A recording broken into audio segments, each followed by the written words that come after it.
Hammerwatch is a dungeon crawler in the style of Gauntlet or Diablo. You choose the class of character at the start of your adventure and then set off into the dungeon looking to progress through as many floors as you can. Class types you can choose from include wizards, paladins, thieves and a few others.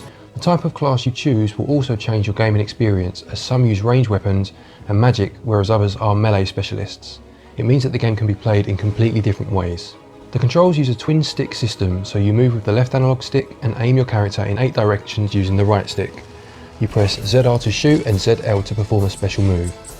You can move while shooting, but it does slow you down a fair bit, so constantly having your finger on the shoot button isn't always the best tactic. It's all about nip and tuck, weaving in and out of enemy lines, getting your shots away and then rapid firing when you've made yourself some space.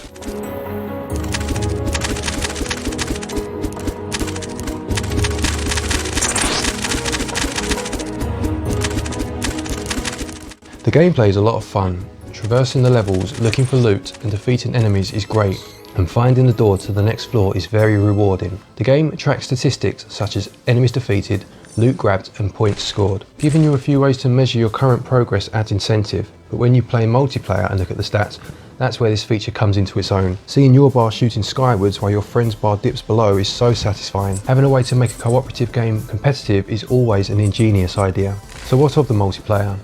The gameplay is much the same in terms of mechanics. You share any lives with your friends, which people could either find hilarious as one friend constantly wastes lives by being a bit rubbish, or highly annoying because someone keeps losing all the lives by being a bit rubbish. I guess it's a matter of perspective. Playing as a melee fighter is much harder and hits sometimes feel unavoidable in this class. There is also an online multiplayer patch coming, which is great. Hopefully this will allow you to play with friends rather than just having to play with randoms. Something I really like about Hammerwatch is the way that you practically level up your character. I don't mean by reaching a certain number of experience points, but rather by visiting vendors. From these shady figures you can purchase new abilities with your loot.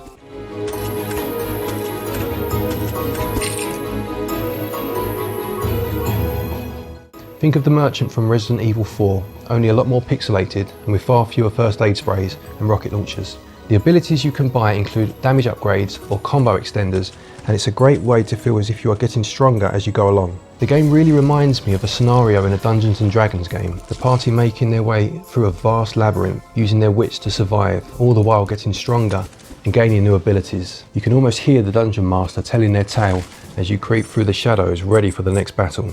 The graphics use the well-versed retro style that has been an indie favourite for a few years now. They're the sort of graphics that people will look at and immediately declare to be 8-bit style. Have these people played a genuine 8-bit game recently? The sands of time really do cloud minds, as I never played an NES game with this level of detail. In a similar vein to another game I recently reviewed, Tiny Barbarian, the look evokes feelings for games of that age, but the lighting effects, background details and colour palette are far beyond what 8-bit machines could manage. The music in this game is a bittersweet experience for me. What do I mean by that? Well, a few minutes into playing, it hit me just how beautiful the soundtrack was.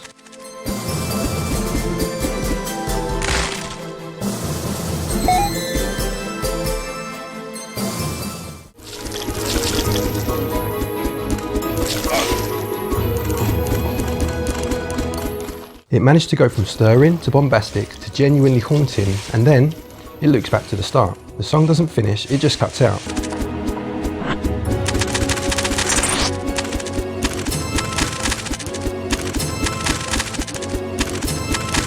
There's a half-second pause and then it starts again.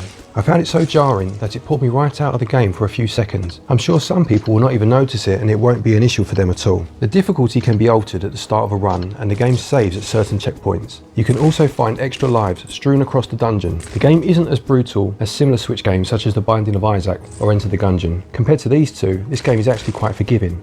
But don't misunderstand me, this game will still knock you on your backside just when you're starting to feel confident. I went from having not lost a life in nearly an hour's play to promptly losing 3 in about 90 seconds. I never once felt frustrated, not even remotely, and that's a very positive sign in a game of this nature. To wrap it up, I absolutely love this game. I can quite easily see in this be a game that I boot up when I have a spare 10 minutes, but also losing an hour to it in co-op. The charming graphics, character progression, class choices, intuitive controls, replayability and challenge are all huge pluses in this game, with the main blemishes being the jarring music loop and the much higher difficulty of melee characters versus range. Replayability is high due to the 4-player co-op, and I know I would return to the single player mode long after completing the campaigns to either run through them with a different class or have a blast on the survival mode. Plus, let's not forget the online patch that's coming. PS, if you could fix the music loop issue at the same time, that would be awesome. The price of $8.99 is an absolute steal as far as I'm concerned, and I would give Hammerwatch an 8 out of 10. This is Glen from Switchwatch. Happy gaming.